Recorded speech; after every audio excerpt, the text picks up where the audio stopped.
Título que le he dado a esta sección es "No hay peor ciego que el que no quiere ver", y es un dicho que conocemos todos nosotros, pero aquí lo vamos a encontrar en este texto. Y antes de entrar a leer el texto, quiero comentar un poquito acerca de la vida de John Newton. Hay un canto que cantamos, fue el último de los cantos que cantamos, Sublime Gracia. En inglés es Amazing Grace, es uno de los cantos más queridos por la iglesia a nivel universal. Y John Newton es el autor de ese himno. Él nació en 1725, murió en 1807. En su vida, antes de conocer a Cristo, él era un mercader de esclavos. Ser un mercader de esclavos es algo inhumano, en el sentido de que se comercia con la vida de otras personas y la libertad de esas personas. Y eso era lo que John Newton hacía en ese entonces. Pero Dios, en su maravillosa gracia, lo alcanzó a él.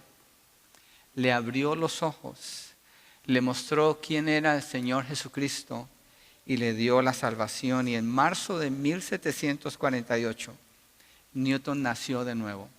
Sus ojos fueron abiertos. Y él se dedicó a estudiar griego, hebreo y siríaco para entender bien la Biblia. Fue un pastor fiel donde él fue delegado en su iglesia, donde fue a pastorear y pastoreó allí hasta que se murió. Y dejó un legado de himnos preciosos para la iglesia del Señor. La ceguera de John Newton, porque John Newton estaba ciego espiritualmente, fue sanada por la gracia salvadora del Señor Jesucristo. Y este texto que vamos a estudiar en Mateo 16, Mateo nos deja ver aquí la ceguera espiritual de los que no quieren ver y la ceguera espiritual de los que sí quieren ver, y qué es lo que el Señor hace en ambas situaciones. Y todo depende de cómo está el corazón. El corazón de John Newton estuvo en el lugar apropiado y pudo ver porque el Señor le dio la vista. Y los personajes que vamos a encontrar en este texto son los fariseos, los saduceos, Jesús y los discípulos también. Mateo aquí nos deja ver la dureza del corazón de los que no quieren creer y la necesidad de los que sí tienen fe de ser enseñados por Jesús. Y vamos a ver 4 puntos, ahorita lo vamos a leer, que nos ayuden a conectarnos con la historia narrada aquí y considerar las consecuencias de la incredulidad y las ventajas de la fe. Esos 4 puntos son: primero, los ciegos ponen a prueba a Jesús. Segundo, Jesús reprende el conocimiento inútil de los ciegos. Tercero, Jesús abandona a los ciegos en su pecado. Y cuarto, Jesús advierte a los discípulos de la enseñanza de los ciegos. Vamos a leer el texto, Mateo 16, del 1 al 12. Entonces, voy a leer de la Biblia de las Américas. Entonces los fariseos y los saduceos se acercaron a Jesús y para ponerle a prueba le pidieron que les mostrara una señal del cielo. Pero respondiendo él les dijo: al caer la tarde decís, hará buen tiempo porque el cielo está rojizo. Y por la mañana, hoy habrá tempestad porque el cielo está rojizo y amenazador. ¿Sabéis discernir el aspecto del cielo, pero no podéis discernir las señales de los tiempos? Una generación perversa y adúltera busca señal, y no se le dará señal, sino la señal de Jonás. Y dejándolos se fue. Los discípulos, al pasar al otro lado, se habían olvidado de tomar panes. Y Jesús les dijo: estad atentos y guardaos de la levadura de los fariseos y saduceos.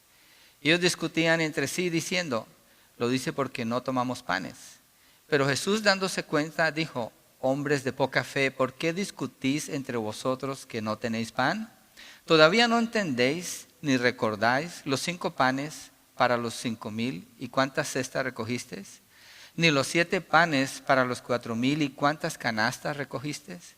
¿Cómo es que no entendéis que no os hablé de los panes? Pero guardaos de la levadura de los fariseos y saduceos.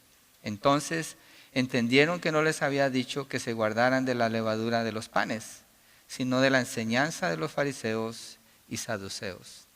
Señor, te pedimos ayuda para comprender este texto y entendimiento, ser iluminados para saber qué hacer con lo que vamos a escuchar ahora y cómo se relaciona con nosotros. Te lo rogamos en el nombre de Jesucristo y te damos gracias creyendo que ese es tu deseo, Señor. Amén y amén.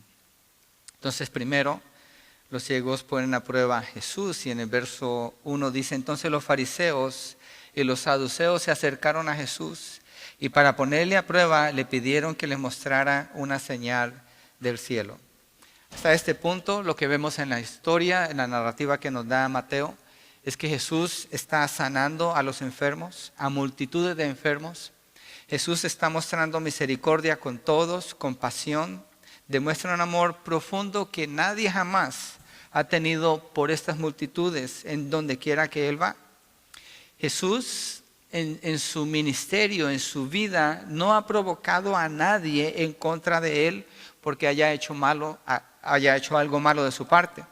Él se ha mantenido fiel a su misión como el Hijo de Dios y paso a paso y día a día ha estado demostrándoles que Él es el Mesías, el único que los puede rescatar y mostrarles el camino al Padre. Es obvio para todos, todos lo han visto, todos lo conocen, aún los que no lo han visto han oído de Él en toda esa área, en el área de Israel y también por fuera, que es de aquí el Señor está en Magadán o en Magdala. Y los fariseos, a pesar de que tienen semejante evidencia, se rehúsan a creer. Son ciegos porque quieren estar ciegos. No creen en los milagros, no creen en las palabras. Rechazan la enseñanza de Jesús y aún están rechazando su vida. No tienen nada para refutar lo que Jesús dice. Nada de lo que ellos dicen tiene peso para contradecirlo en realidad. No pueden negar lo que enseña. No tienen nada que pueda usarse como evidencia en contra del Señor Jesús. Ellos simplemente lo odian porque se aman a sí mismos más que a nadie. Porque aman su sistema, su religión, sus costumbres y todo su estatus elevado que tienen en medio de la comunidad. Y los fariseos y saduceos, dice aquí, que se unen para venir a probar a Jesús. Los fariseos y los saduceos son enemigos, ellos se odian entre sí. Pero odian a Jesús más que lo que se odian entre ellos mismos, por eso no tienen problema en unirse para manifestar ese odio hacia el Señor Jesucristo. Los fariseos ya hemos visto bastante de ellos, y los saduceos que entran aquí, ellos se caracterizan porque no creen en la resurrección de los muertos. Ellos creen que cuando una persona muere, ahí termina todo y no hay nada más. Ellos no creen en los ángeles y ellos son los que están a cargo del templo en el tiempo del Señor Jesucristo. Solamente creen en los 5 primeros libros de la ley del Pentateuco, es decir, de Génesis hasta Levíticos.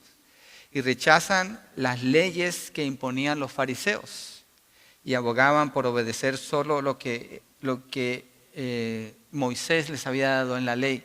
En un sentido se consideran como muy conservadores los saduceos. Los fariseos eran considerados como, los fariseos eran más cerrados, eran más legalistas. Los saduceos, con apariencia de ser conservadores porque solo guardaban los 5 libros de la ley, eran más liberales en su manera de ser. Cuando leemos en el capítulo 3, no vamos a ir allí, pero Juan el Bautista los menciona y se refiere a ellos como camada de víboras. Inmediatamente cuando los ve, esa es la identidad que Él les da a ellos y les dice, ¿quién os enseñó a huir de la ira venidera?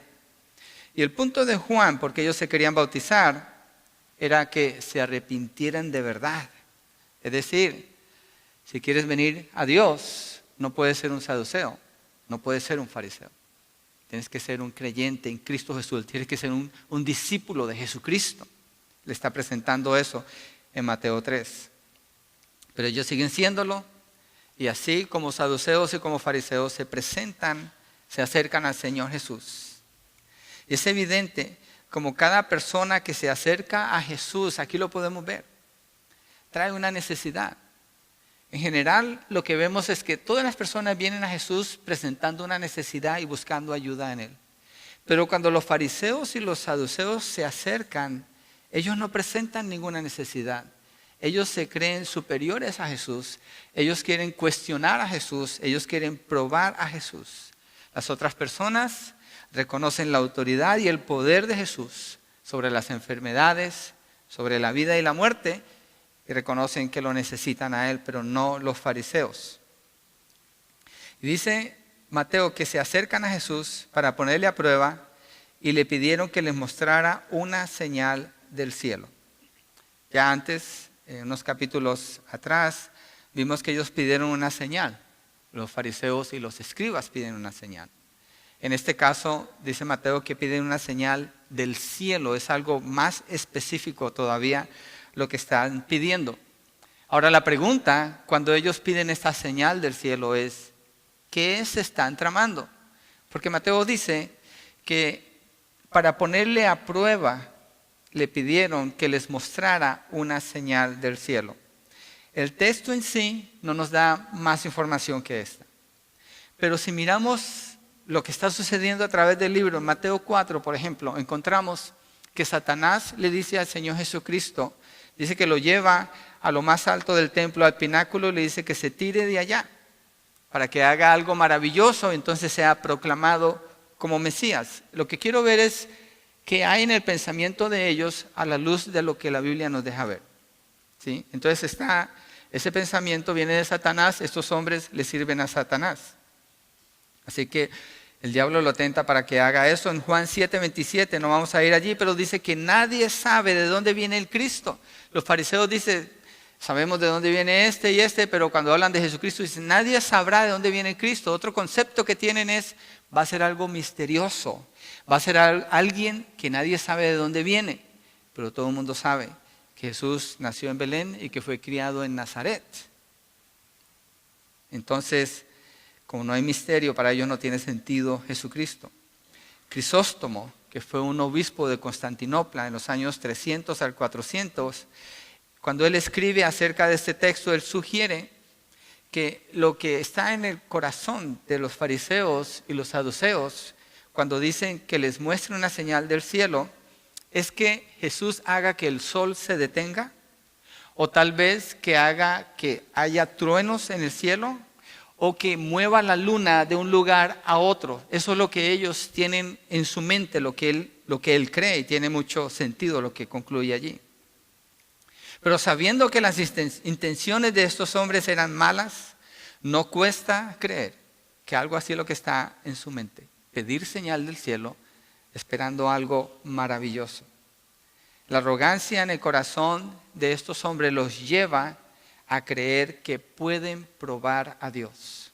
Mucha gente en su arrogancia, después de escuchar el mensaje de la palabra, de conocer acerca del Señor Jesucristo, piensan que pueden cuestionar a Dios. Piensan que pueden probar a Dios. O aún hay gente que le pone pruebas a Dios y le dice, si tú haces esto, entonces yo voy a creer en ti. Jesucristo aquí habla de ellos. Así son. Y presenta lo que hay en el corazón de estas personas. En realidad nadie puede probar a Dios. Nadie puede cuestionar a Dios. Pero lo que sucede al hacer eso es arrogancia en el corazón. Estos hombres, aunque Cristo hubiera hecho la cosa más maravillosa en el cielo, igual ellos no querían creer. Ellos querían probar a Jesús. Y Jesucristo reprende el conocimiento inútil de los ciegos. Estos hombres representan a los ciegos, pero los ciegos en este caso son los que no quieren ver. Tienen la evidencia, pero no la quieren ver. Y Jesucristo, ese es mi segundo punto, reprende el conocimiento inútil de los ciegos. En el verso 2 y 3 dice, pero respondiendo él les dijo, a la petición que hacen, al caer la tarde decís, hará buen tiempo porque el cielo está rojizo. Y a la mañana, hoy habrá tempestad porque el cielo está rojizo y amenazador. Sabéis discernir el aspecto del cielo, pero no podéis discernir las señales de los tiempos. Y Jesucristo está confrontando la sabiduría terrenal que ellos tienen. El cielo rojizo en la tarde y el cielo rojizo en la mañana da una indicación de lo que viene en el día, que va a suceder. En el tiempo de Jesús era muy común entre los marineros usar esas señales para saber que venía en el tiempo. Y Jesucristo les está mostrando: señal del cielo, estas son las señales que ustedes conocen, esto es lo que ustedes saben. Y está usando su conocimiento meramente terrenal para humillarlos y mostrarles lo ridículo de que según ellos son maestros, según ellos son los encargados del templo, según ellos son los encargados de los sacrificios que se llevan a Dios. Ellos son los líderes religiosos y no entienden las señales de los tiempos. Y en realidad, si miramos la sabiduría del hombre, la sabiduría del mundo, no sirve para nada. Hablando espiritualmente, no sirve para nada.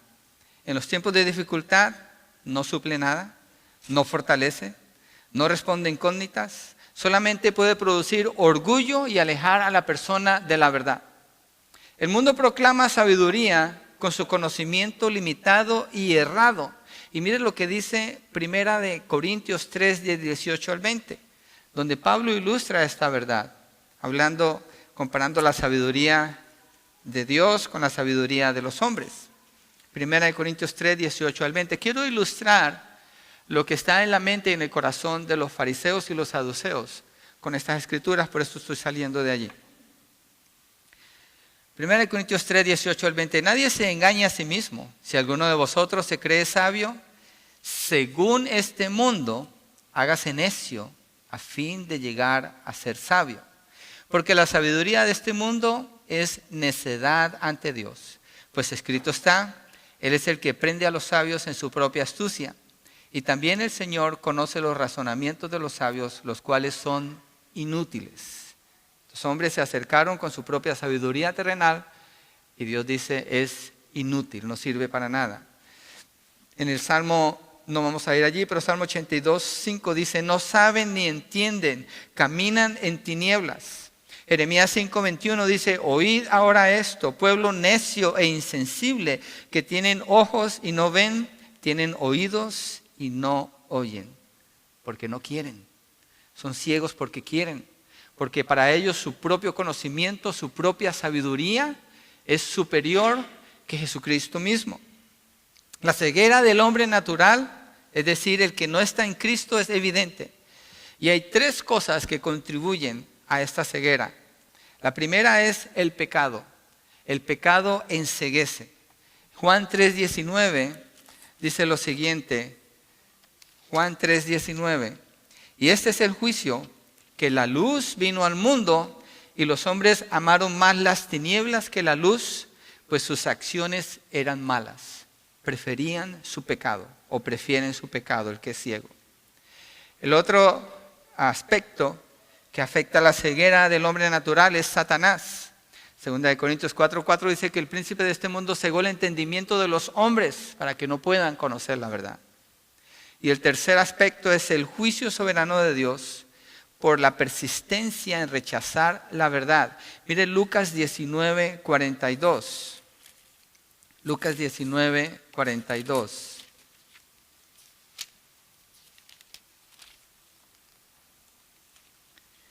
Diciendo: si tú también hubieras sabido en este día lo que conduce a la paz, pero ahora está oculto a tus ojos.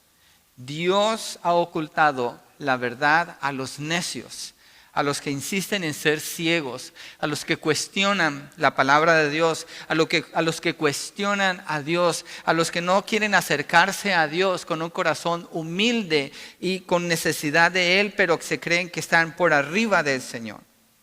Cuando miramos en Mateo 13, el Señor Jesucristo empieza a enseñar en parábolas. Esas parábolas son juicio de Dios contra la necedad de los fariseos, de los líderes religiosos, porque no quieren entender, no quieren ver lo que Jesús les está mostrando, entonces les oculta la verdad. Mire, Mateo 13:11, que ya lo hemos leído antes, dice: respondiendo Él les dijo, cuando le preguntan por qué hablas en parábolas, los discípulos le preguntan, y Él dice: porque a vosotros se os ha concedido conocer los misterios del reino de los cielos, pero a ellos no se les ha concedido.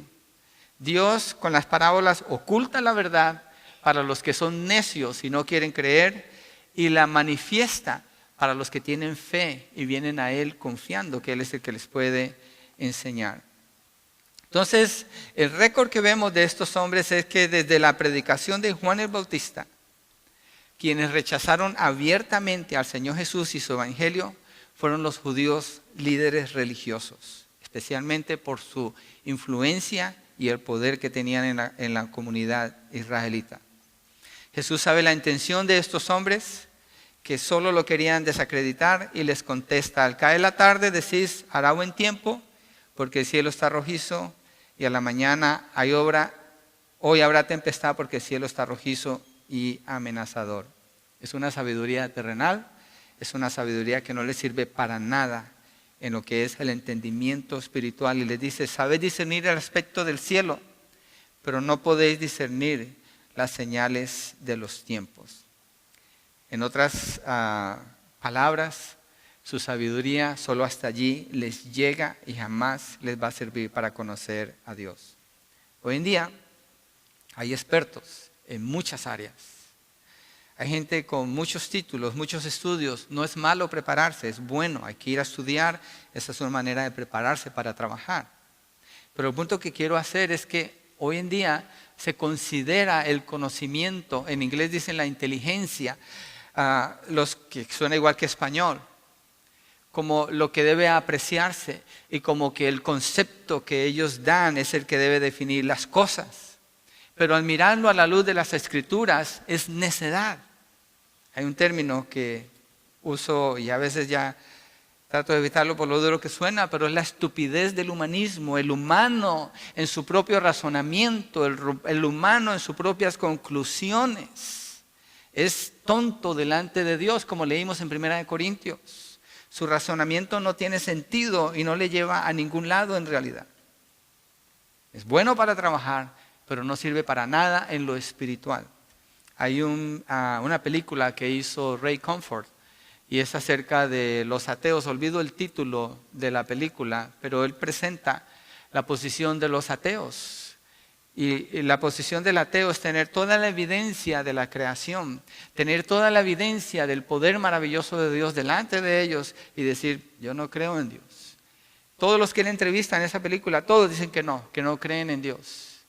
Y él les empieza a mostrar lo ridículo que es la posición de un ateo, porque no se puede sostener y al final todos terminan diciendo que ya no son ateos, porque la evidencia es obvia. Bueno, en ellos trabajó, no se convirtieron, solo uno creo, pero por lo menos les mostró la evidencia. Y Mateo muestra que así son estos hombres. Ellos tienen la evidencia, está por todas partes. Es más, la tienen enfrente de ellos, pero no quieren ver. Y dice: muéstranos una señal, queremos ver algo más. Tiene que ser algo más que lo que ya hemos visto, pero allí está.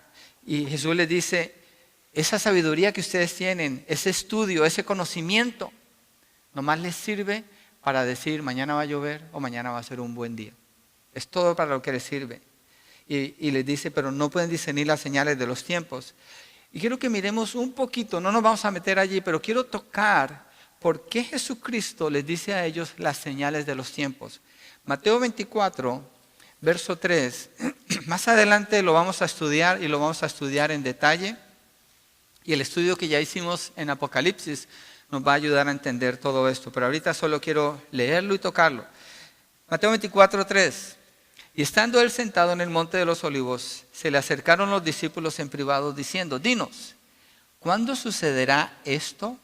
¿Y cuál será la señal de tu venida y de la consumación de este siglo? Es decir, las señales de los tiempos, le están preguntando a Jesús. Versos 6 y 7. El Señor dice: y habréis de oír de guerras y rumores de guerra, estas son las señales. Cuidado, no os alarméis, porque es necesario que todo esto suceda, pero todavía no es el fin. Pero las señales de los tiempos apuntan al fin, porque se levantará nación contra nación y reino contra reino, y en diferentes lugares habrá hambre y terremoto. Miremos versos 11 y 12. Y se levantarán muchos falsos profetas y a muchos engañarán. Y debido al aumento de la iniquidad, el amor de muchos se enfriará. Entonces presenta varias características de las señales de los tiempos. Y esas señales tienen que ver con guerras, tienen que ver con hambrunas, tiene que ver con falsos maestros, tiene que ver que en las señales de los tiempos eso va a ir aumentando antes de la venida del Señor Jesucristo. Para nosotros, el día de hoy, esas señales son obvias. Y esas señales, cuando uno sigue estudiando Mateo 24, llevan a la globalización. ¿Ha escuchado alguna vez ese término, globalización? Ciudadano del mundo, ¿ha escuchado alguna vez ese término, ser ciudadano del mundo? Problemas globales, situaciones políticas globales, problemas que se tienen que tratar a nivel global. ¿Ha escuchado alguna vez de eso? Esas son las señales de los tiempos. Las señales de los tiempos que es necesario que sucedan para que se prepare la venida del Señor Jesucristo y establezca su reino milenial aquí en la tierra. Pero antes de eso deben suceder algunas cosas. Mire, 2 de Pedro 2, versos 1 al 3. Nomás lo estamos tocando porque queremos regresar a Mateo 16. 2 de Pedro 2, para que al mirar esto y miramos la sabiduría de los fariseos y de los saduceos, la conclusión que sacamos es, en realidad estos hombres no saben nada. No saben nada. 2 de Pedro 2, 1 al 3. Pero se levantarán falsos profetas entre el pueblo, así como habrá también falsos maestros entre vosotros, los cuales encubiertamente introducirán herejías destructoras, negando incluso al Señor que los compró, trayendo sobre sí una destrucción repentina. Muchos seguirán su sensualidad y por causa de ellos el camino de la verdad será blasfemado, y en su avaricia os explotarán con palabras falsas. El juicio de ellos desde hace mucho tiempo no está ocioso, ni su perdición dormida. O sea, va a llevarse a cabo el juicio contra ellos. Entonces aquí el enfoque de los falsos maestros. Mire el capítulo 3 de 2 de Pedro, versos 3 y 4. Ante todo sabed esto, que en los últimos días, las señales de los tiempos, vendrán burladores con su sarcasmo, siguiendo sus propias pasiones y diciendo, ¿dónde está la promesa de su venida? Porque desde que los padres durmieron, todo continúa tal como estaba desde el principio de la creación. No hay ningún cambio, no hay ninguna señal. ¿Dónde está su Señor? Está hablando de las personas que son ciegas y generalmente se refiere a ellos como falsos maestros. El problema principal que yo encuentro es los falsos maestros. Hoy en día tenemos una epidemia de falsos maestros, falsos pastores, falsos líderes, hombres que ellos mismos a sí mismos se proclaman como pastores, se proclaman a sí mismos como profetas, se proclaman a sí mismos como apóstoles, se proclaman a sí mismos todo tipo de título que les dé un lugar y un espacio para manipular a su audiencia. Y empiezan a promover lo que es la prosperidad en este tiempo, aquí y ahora, ignorando las señales de los tiempos. Otro problema que también puede suceder, dejando a los falsos maestros a un lado, es dentro de la iglesia. Cuando la iglesia es agobiada por la doctrina de los ciegos o los comentarios de los ciegos a su alrededor y pierde la perspectiva de los tiempos en que estamos. Y puede prevalecer más conversaciones acerca de política que no tienen fin, acerca de situaciones económicas que no tienen fin, pero poco se habla de la venida del Señor Jesucristo, poco se habla del reino. Y yo creo que este mensaje, el Señor golpea esta área en el contraste que vemos entre los fariseos y los saduceos y los discípulos del Señor Jesucristo. Estos hombres son ciegos, guías de ciegos. Jesús sabía que ninguna señal llenaría a los fariseos y saduceos. Era una petición hipócrita, malvada, y les dice que su sabiduría no sirve para nada, mostrándoles que en realidad ellos no conocen ninguna verdad espiritual que les acerque a Él. Están ciegos. Y esta es la actitud o la acción que Jesús toma con los que son así. Punto 3. Jesús abandona a los ciegos en su pecado. En el verso 4, regresé a Mateo 16, siempre vamos a regresar allí. Una generación perversa y adúltera busca señal y no se le dará señal sino la señal de Jonás, y dejándolos se fue. El punto aquí es que Jesús los dejó. Ya no había nada más para ellos. Qué interesante. Jesús nombra las cosas por su nombre y a ellos los nombra como una generación de perversos y adúlteros. Yo cuando digo desde este púlpito que hay falsos pastores, hay falsos profetas, hay rateros manipulando a la gente, usted no escucha esto. Esto no es común, porque mucha gente quiere usar el púlpito como una plataforma política para quedar bien con su audiencia, para hacer que suene bien lo que dicen, pero no presentan la verdad ni la llaman como lo que es, y menos denunciar a un falso maestro. Pero Jesucristo nos da el ejemplo que Él los confronta y los llama como lo que son, una generación perversa y adúltera. ¿Y cómo se caracteriza una generación perversa y adúltera? La generación perversa y adúltera busca señal. Y qué interesante que muchas iglesias procuran señales, procuran milagros, hacen servicios especiales para milagros, hacen servicios especiales para pedir señales del cielo. Y yo me pregunto, ¿qué hacen con Mateo 16? ¿Qué pasó en sus Biblias con Mateo 16? ¿Que no leen lo que dice aquí? ¿Que no ven lo que Jesús está presentando? Solo el que es perverso y adúltero espiritualmente en su corazón anda esperando señales y prodigios. Yo no quiero ser llamado así por el Señor, perverso y adúltero. Es mejor creer en lo que Él nos da en su palabra. Y el Señor les dice, ninguna señal se les dará. Y entonces, ¿por qué proclaman que tienen señales aquí, señales allá? Dios no se puede contradecir. Y el diablo les puede dar muchas señales a los que solo andan buscando eso y no quieren creerle al Señor. Andan proclamando señales y sueños y visiones y profecías, pero no proclaman la verdad del Señor. El diablo les va a dar, porque los va a tener ahí contentos. Este texto lo dice, bueno, no habla del diablo, pero dice que Jesús los dejó. Si Jesús los dejó, alguien más va a tomar ese lugar. Ninguna señal se les dará, pues las señales que Dios destinó mostrar por medio de Jesús ya se estaban haciendo de forma abundante. Dios las ordenó, no el hombre. Dios no complacía el ojo del hombre al mostrar las maravillas que hizo por medio de Jesús. Él mostró su gloria y mostró su gloria menor. La gloria menor de Dios son las obras que Jesucristo hizo. La gloria mayor de Dios es Cristo mismo. Cristo está delante de ellos y le están diciendo, danos una señal, pero no hay señal más grande que Jesús mismo. Jesús es la señal. Jesús es el milagro. Porque Dios de tal manera amó al mundo que dio a su Hijo unigénito para que todo aquel que en Él crea no se pierda, mas tenga vida eterna. Es Jesús. La pregunta más importante que alguien puede contestar en toda su vida es esta: ¿quién es Jesús? Si una persona no sabe quién es Jesús, no sabe nada y va para el infierno. Ese es el mensaje, aquí está en este mensaje, es Jesús. Lo tienen enfrente, le están pidiendo una señal. Hay gente que se quiere relacionar con el Señor Jesús así. Dame una señal, dame mi milagro. Y muchos dicen, oh, Él me hace todo lo que yo le pido. Hasta usan el término mi Diosito. Yo creo que lo cargan en el bolsillo, mi Diosito. Él me contesta todas mis oraciones. No es así. Nadie le puede exigir a Dios. Nadie le puede demandar a Dios. Solamente tenemos que creer en la provisión que Él nos ha dado. Y es Cristo Jesús. Cristo es la manifestación de Dios entre los hombres. Emmanuel, Dios con nosotros.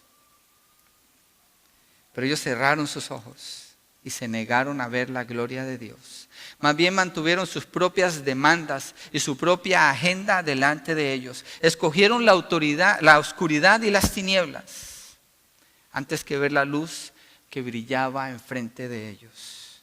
No hay peor ciego que el que no quiere ver. Y Jesús les dice, no se les dará señal, sino la señal de Jonás. Ya en Mateo 12:40, el Señor Jesús contestó lo mismo a los fariseos con los escribas. Y les dijo, no se les dará señal. Explicó qué es la señal de Jonás relacionando con la muerte y resurrección del Señor Jesucristo. En este caso, si se fijan, de Mateo 12 a Mateo 16, la tensión entre Jesús y los fariseos ha crecido, ha ido en aumento. El conflicto está más difícil todavía. Y la manera como Jesús habla con ellos cada vez es más limitada, porque en el capítulo 12 les explica cuál es la señal de Jonás. Se toma el tiempo, Jesús está mostrando compasión con ellos cuando les explica. Cuando llegamos al capítulo 16, simplemente dice, no se le dará señal, sino la señal de Jonás. Ni siquiera les explica. Aún todavía hay un matiz de misericordia de parte del Señor con ellos al decirles, esta es la señal. Jesucristo es la señal. Jesucristo muriendo en la cruz y levantándose de los muertos, esa es la señal que ustedes deben de buscar. Y ahí los deja. Los deja en su pecado. Jesús abandona a esta generación a su suerte. Esta es una de las últimas invitaciones que reciben de venir a Él. Pero su resistencia es tan marcada que nada les queda de parte del Señor. Nada.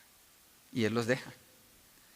Mire, lo más horrible que le puede suceder a una persona es que Dios deje a esa persona en su pecado. Hay personas que conocen la verdad, conocen los textos de la Biblia, pero deciden vivir a su manera, tienen su propio razonamiento, se basan en sus propios planes, sus propios propósitos, y persisten tanto en eso, y persisten, y persisten. Y lo peor es cuando esa persona prospera en su pecado. Hay personas que están prosperando en su pecado y piensan que Dios los está bendiciendo y no es así. Si está prosperando en su pecado porque Dios los abandonó, porque insisten tanto en su maldad que el Señor los suelta allí. Mire Romanos 1:21. Texto que hemos usado muchas veces, pero necesitamos usarlo y seguirlo usando muchas veces. Es clave. Romanos 1:21.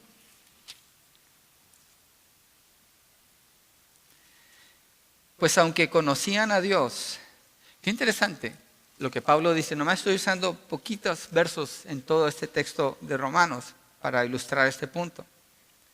Aunque conocían a Dios, ellos sabían, igual los fariseos, ellos sabían quién era Jesús, la evidencia era obvia. Aunque conocían a Dios, no le honraron como a Dios, ni le dieron gracias, sino que se hicieron vanos en sus razonamientos y su necio corazón fue entenebrecido. Solo los creyentes pueden dar gracias a Dios en realidad.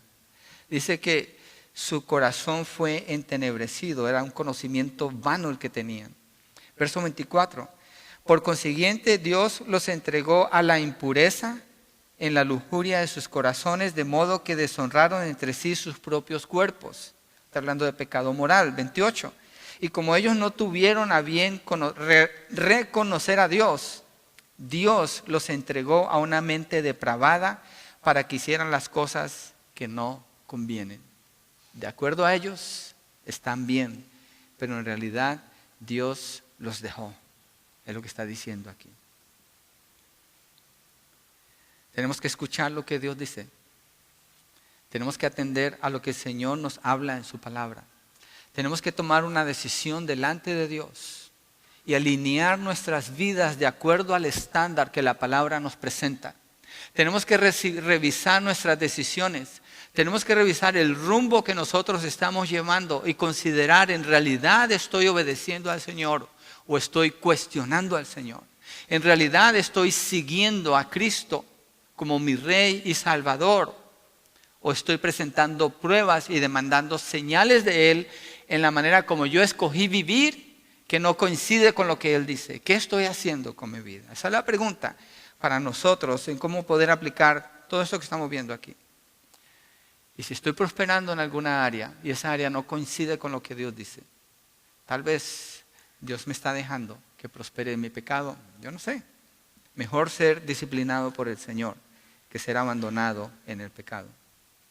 Punto 4. Jesús advierte a los discípulos de la enseñanza de los ciegos.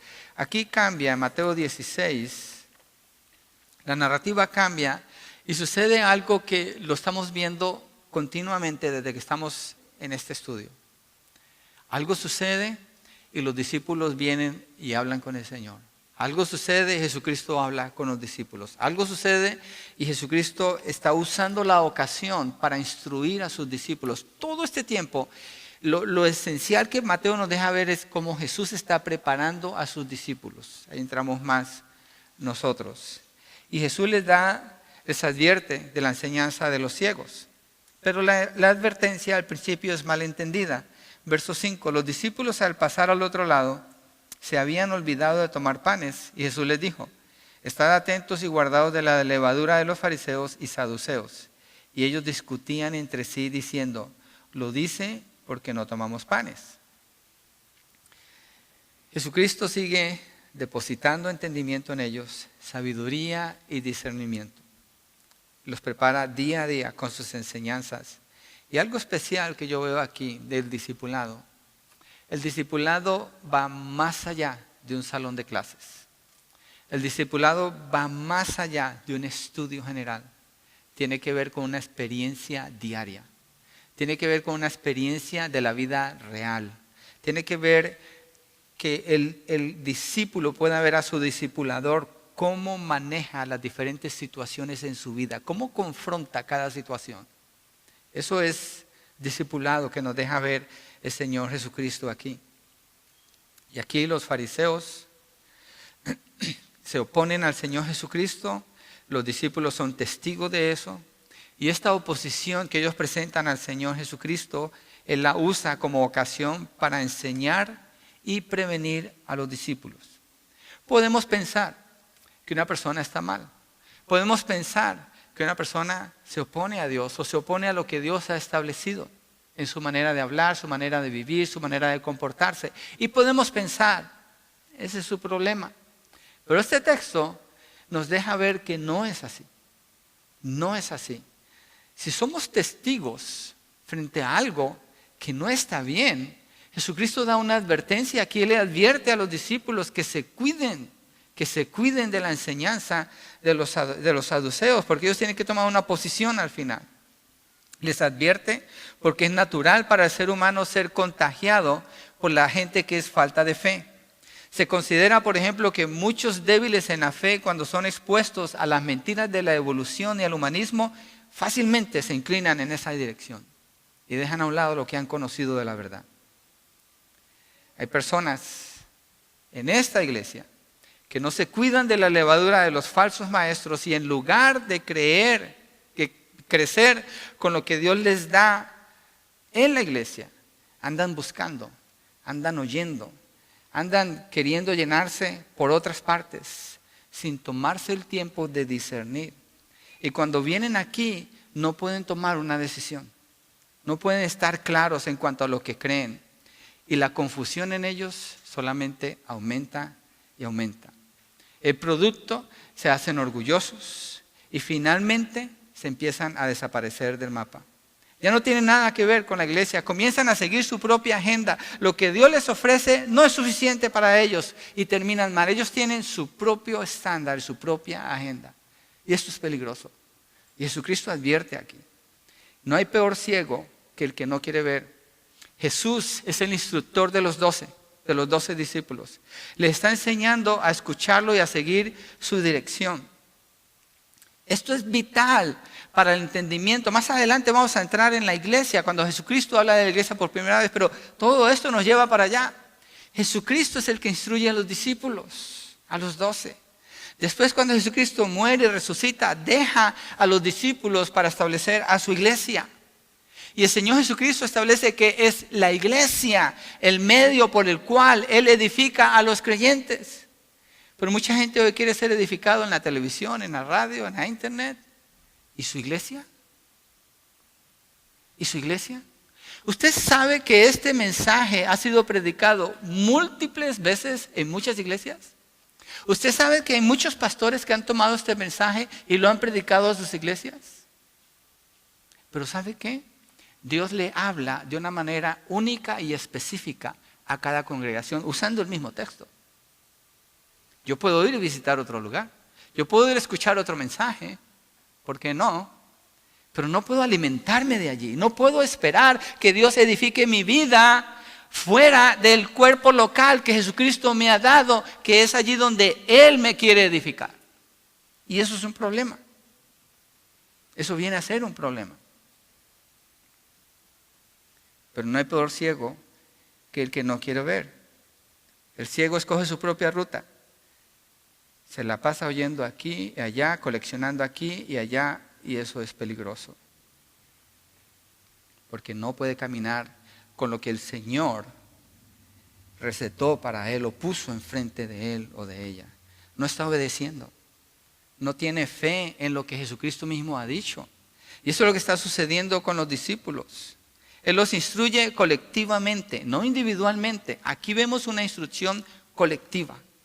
Ninguno de ellos puede darse el lujo de crecer individualmente o separado del Señor. Y esto es lo que está asegurando Jesús aquí al decirles que se cuiden de la levadura de los fariseos y los saduceos. Va más allá, en la aplicación para nosotros va más allá de esto. En este caso obviamente representa falsas enseñanzas. Pero también yo he visto gente aquí en la iglesia que me llegan con doctrinas y doctrinas, y yo digo, ¿qué es lo que estás escuchando? Y me pongo a escucharlos. Esto es lo que Dios dice. Y la semana entrante traen otra doctrina. ¿Qué es lo que estás escuchando? Mira lo que Dios dice. Y después me traen otra doctrina. Y después ya no están. Se empiezan a separar de la iglesia. ¿Por qué? Porque no quieren aceptar lo que Jesucristo instituyó para ellos. Ellos tienen su propia agenda. Ellos saben más que el Señor Jesucristo. Ellos buscan las señales de acuerdo a su propio entendimiento, que es nulo en realidad, porque no entra dentro de los planes del Señor. Jesucristo les dice que se cuiden, en este caso regresando al texto de la levadura de los fariseos y los saduceos, es decir, de la oposición, de la ceguera espiritual. Y verso 7 dice que ellos discutían entre sí diciendo, lo dice porque no tomamos panes. Jesús, cuando está hablando, tiene una agenda. Igualmente pienso yo que un buen líder tiene una agenda cuando habla. Un buen líder tiene que ver más allá de lo que está en sus narices y considerar el bienestar espiritual del cuerpo de Cristo, del rebaño que Él le permite liderar. Está pensando mucho más allá.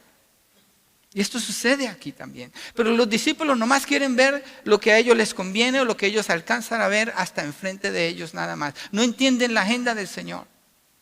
No entienden de qué les está hablando Él. Están a la defensiva pensando que es una indirecta porque no llevan pan.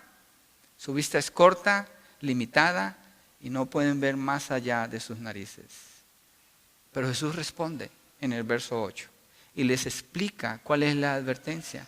Él es paciente y está con ellos, se queda allí con ellos, permanece allí con ellos y se dispone para hablarles en el verso 8 y 9, 8 al 12. Pero Jesús dándose cuenta dijo, hombres de poca fe, ¿por qué discutís entre vosotros que no tenéis pan? ¿Todavía no entendéis ni recordáis los 5 panes para los 5,000 y cuántas cestas recogisteis? ¿Ni los 7 panes para los 4,000 y cuántas canastas recogisteis? ¿Cómo es que no entendéis que no os hablé de los panes, pero guardaos de la levadura de los fariseos y saduceos? Entonces entendieron que no les había dicho que se guardaran de la levadura de los panes, sino de la enseñanza de los fariseos y saduceos. La poca fe de los discípulos se deriva del mal enfoque que tienen en ese momento. Solo están viendo lo material, lo del momento, y hasta allí les alcanza la vista. Pero Jesús tiene en mente su bienestar espiritual. Jesús está viendo más allá, más que la comida. Los discípulos no ven el peligro que representa ser expuestos a la levadura de los fariseos y saduceos. Son expuestos al escuchar lo que le dicen a Jesús. Escuchan una mala doctrina, es suficiente para acarrear una mala influencia sobre ellos. Es como la levadura. Si usted usa la levadura para hacer el pan, no necesita mucha. No necesita gran cantidad, es una porción muy pequeña.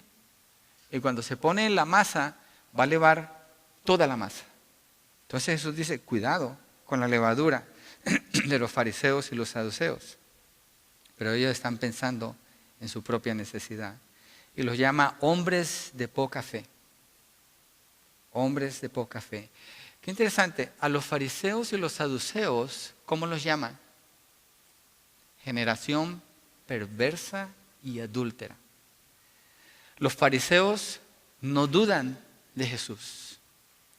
Ellos afirman que no creen en Jesús. Los discípulos, qué interesante cuando Jesús usa un diferente término, dice hombres de poca fe. Es por la torpeza que ellos tienen en ese momento, al limitarse en ver meramente lo material y no pueden ver el significado espiritual.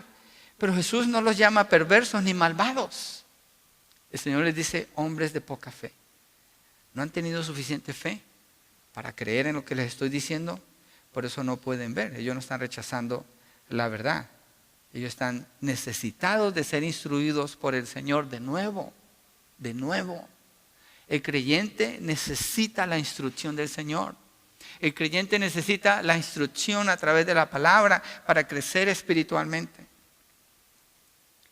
Y Jesús, después de que le dice hombres de poca fe, le dice, ¿por qué discutís entre vosotros que no tenéis pan? ¿Todavía no entendéis de recordar los 5 panes para los 5,000?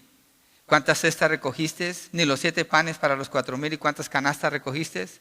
¿Cómo es que no entendéis que no os hablé de los panes? Mire, si el asunto fuera falta de pan, imagínese esto. Jesucristo acaba de alimentar como 20,000 por grupo, más o menos, unas 40,000 personas. Con un poquito de pan y de peces, el Señor los alimentó a todos ellos. Y Jesucristo los está confrontando a ellos. ¿Hubo alimento para todos ellos? ¿A ustedes se les olvidó traer pan? Se subieron al barco, están pasando al otro lado del mar de Galilea. Ahora, ¿no creen que yo pudiera hacer panes de la nada para, ¿cuántos somos? Eran 13, 12 discípulos y él. ¿Que no se acuerdan lo que hice? ¿Por qué su mente está allá? ¿Por qué están pegados a eso nada más? Solamente a lo material. El propósito de la vida no es lo material. El plan del Señor no está en lo que se puede obtener aquí y ahora. Su plan tiene que ver con su reino eterno. Cuando el creyente busca primero el reino de Dios, buscando la aplicación para nosotros, todo lo demás viene por añadidura. Pero la tendencia natural, la tendencia normal, diaria, es inclinarse por la necesidad material, lo de ahora. Y estar enfocado en eso y estar cargado con eso. El Señor no quiere que estén ansiosos por nada. Ellos han errado.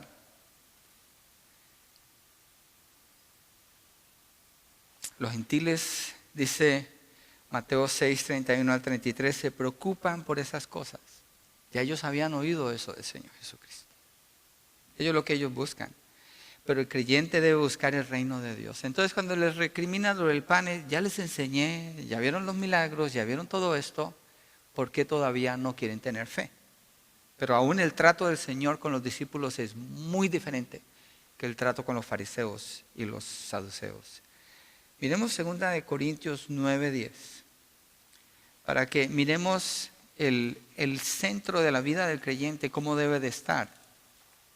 Y no es en lo material, tiene que ser en lo espiritual. Si lo material está mal, es porque lo espiritual no se ha buscado todavía. 2 Corintios 9:10 dice, y el que suministra semilla al sembrador y pan para su alimento, suplirá y multiplicará vuestra sementera y aumentará la siega de vuestra justicia. Promete Dios, en las palabras de Pablo, escasez. Yo no estoy anunciando prosperidad como los falsos maestros, pero me estoy basando en el texto. Las palabras que usa aquí dice, el que suministra es Dios, semilla al sembrador y pan para su alimento. Está hablando de lo material. Suplirá y multiplicará vuestra sementera y aumentará la siega de vuestra justicia. Pero tiene que ver con un enfoque en el reino para que lo demás esté suplido.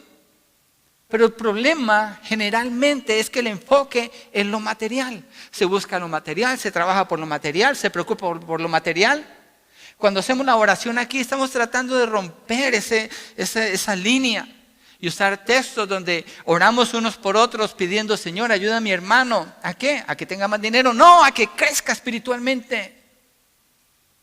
Señor, ayuda a mi hermano que, mira, que lo duele aquí, lo duele allá. Debemos hacerlo mostrando compasión unos por otros. No paremos de hacer eso. Pero por encima de eso, Señor, ayuda a mi hermano en medio de su dolencia, a que permanezca fiel en la fe, a que siga creciendo en su carácter, a que tu nombre sea glorificado. Pero generalmente las oraciones que dominan a las iglesias tienen que ver meramente con lo material, con lo terrenal, con el aquí, con el ahora. Y eso le está pasando a los discípulos aquí. Y Pablo nos recuerda allí, hey, Dios va a multiplicar, a él no le cuesta nada. Déjenme, les doy un testimonio, iglesia. Yo no sé cuántos sabemos aquí, es un buen grupo. Les voy a dar un testimonio. Estoy usando un poquito de sarcasmo, pero creo que cabe aquí. No con una mala intención. ¿Cuántas veces en 16 años, los que tienen buen tiempo aquí, cuántas veces nos hemos preocupado por un edificio?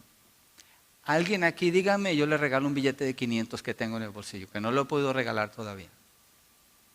Dígame una vez, busque las grabaciones, escuche los cassettes, escuche los CDs, escuche la radio, escuche la internet. Una vez.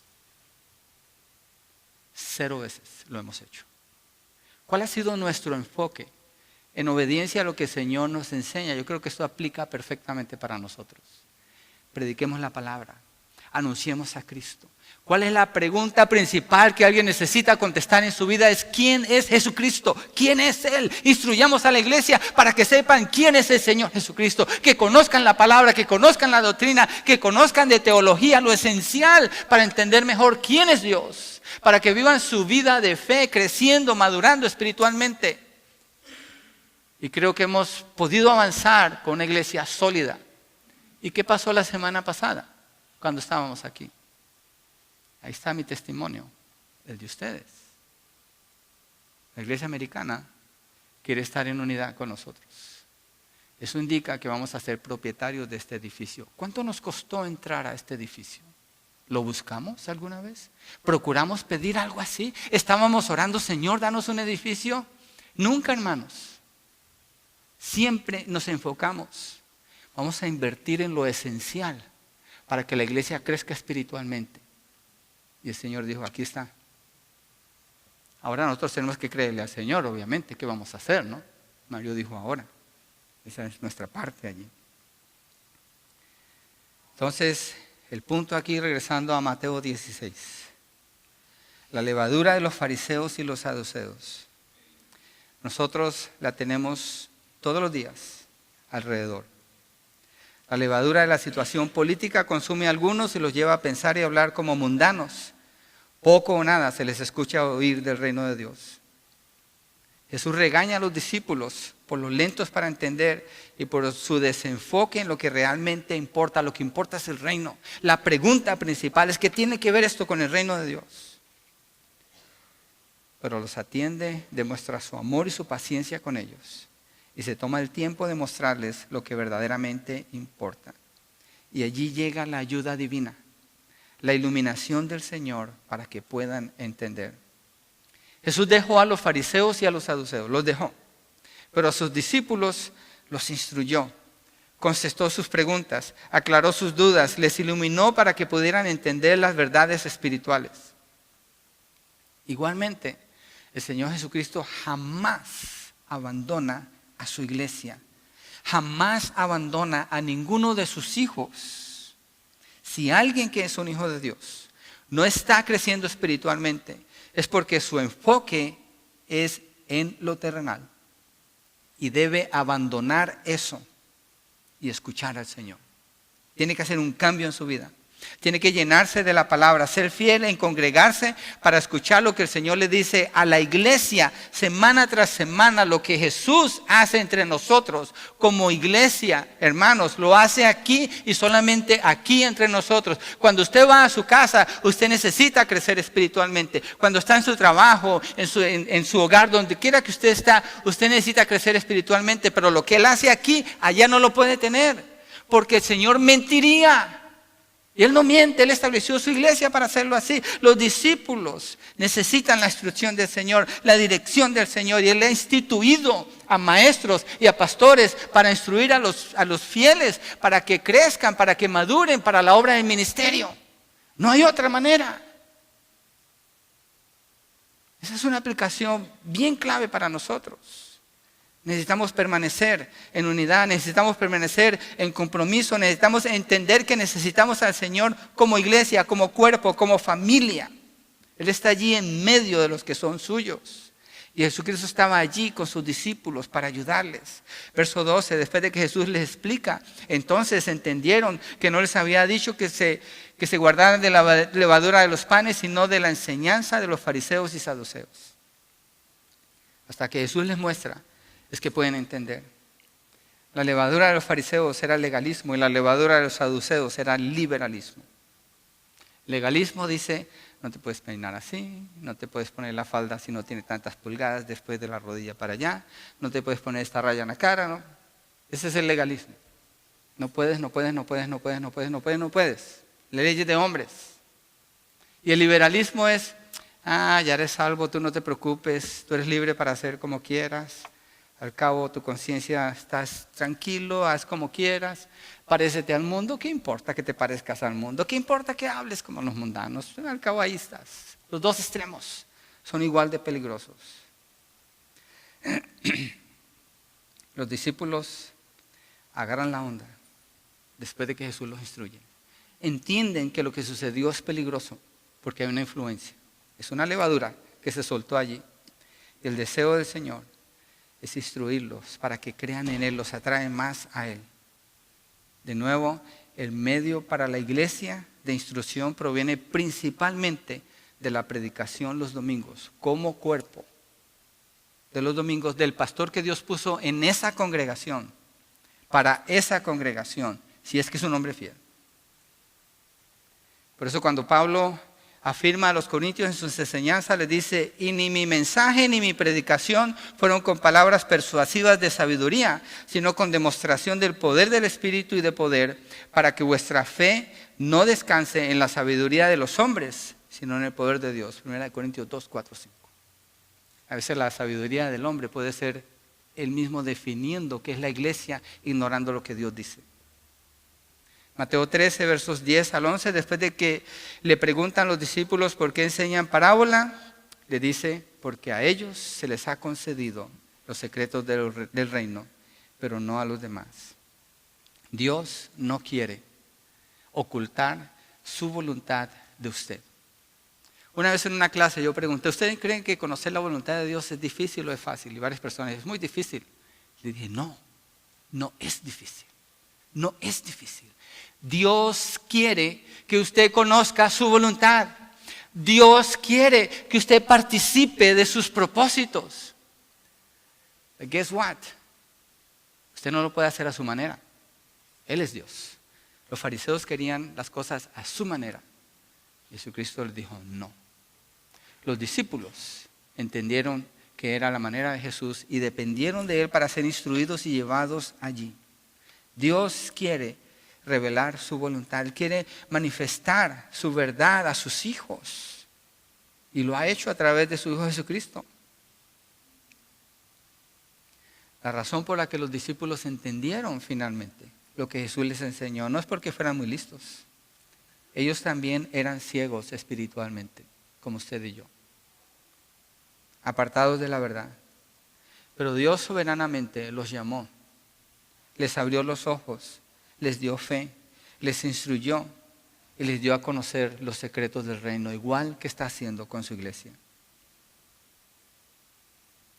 Para cerrar, John Newton, en su canto de Amazing Grace, dijo lo siguiente en español: sublime gracia del Señor que a un pecador salvó. Fui ciego, mas hoy veo yo, perdido, y Él me halló. Vamos a orar, ¿por qué no nos ponemos de pie?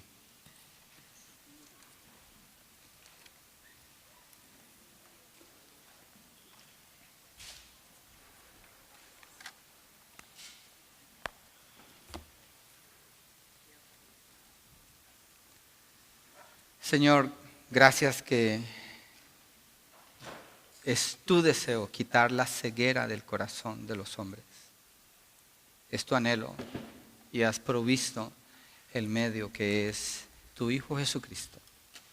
El milagro más maravilloso, la obra más impresionante, la señal sin igual es que tu Hijo se haya hecho hombre, que haya nacido de una virgen, que haya crecido como un hombre, que haya muerto siendo inocente como si fuera un pecador, que haya sido sepultado y que al tercer día se haya levantado de entre los muertos y ahora está sentado a tu diestra. En Él pueden ser los ojos abiertos. Señor, hay personas que tienen la evidencia enfrente de ellos, tienen todas las señales, pero deciden no ver, deciden escoger ser ciegos. Pero hay personas que se doblegan en sus corazones, hay humildad y hay una gran necesidad de ser instruidos, no una gran necesidad de, como los fariseos, demostrar que ellos sabían mal, sino una necesidad de venir y ser instruidos. Y esos eran tus discípulos, Señor, y tú los instruiste. Tú les abriste más los ojos, tú les aumentaste más su entendimiento y su conocimiento de la verdad. Tú los abrazaste al enseñarles allí, prepararlos. Y así eres con nosotros, Señor. Perdónanos cuando el camino que escogemos es el de la ceguedad. Tal vez en unas áreas, en otras no, Señor. Ayúdanos a mantener una actitud abierta ante ti, a ser enseñados a tu manera, no a la nuestra, Señor. A venir a ti necesitados, no llenos, pero necesitados, Señor. Enséñanos, te lo pedimos en el nombre de Jesucristo. Oramos, Señor, por las personas que escuchan este mensaje y sus ojos no han sido abiertos, son ciegos, no entienden la Biblia, no tienen pasión por la palabra, no entienden tu amor, no conocen de la verdad, no te aman, no te sirven, no te obedecen. Pedimos, Señor, entendiendo que el que puede quitar esa ceguera eres tú. El que puede mostrar compasión eres tú. El que puede dar la fe y mostrar quién es Cristo Jesús eres tú, Señor. Y rogamos que así sea. Y que muchos puedan venir a tus pies reconociéndote como Señor y Salvador. Y por la iglesia, Señor, que seamos como los discípulos. Cuando miramos mal y miramos donde no debemos mirar, depender de ti. Que nos ayudas y nos enseñas para poder ver la verdad y entender que se trata del reino, no de lo material que tenemos a nuestro alrededor. Gracias, Señor. Te bendecimos en el nombre de Jesucristo. Amén y amén. Les recuerdo que al terminar el canto vamos a quedarnos para orar.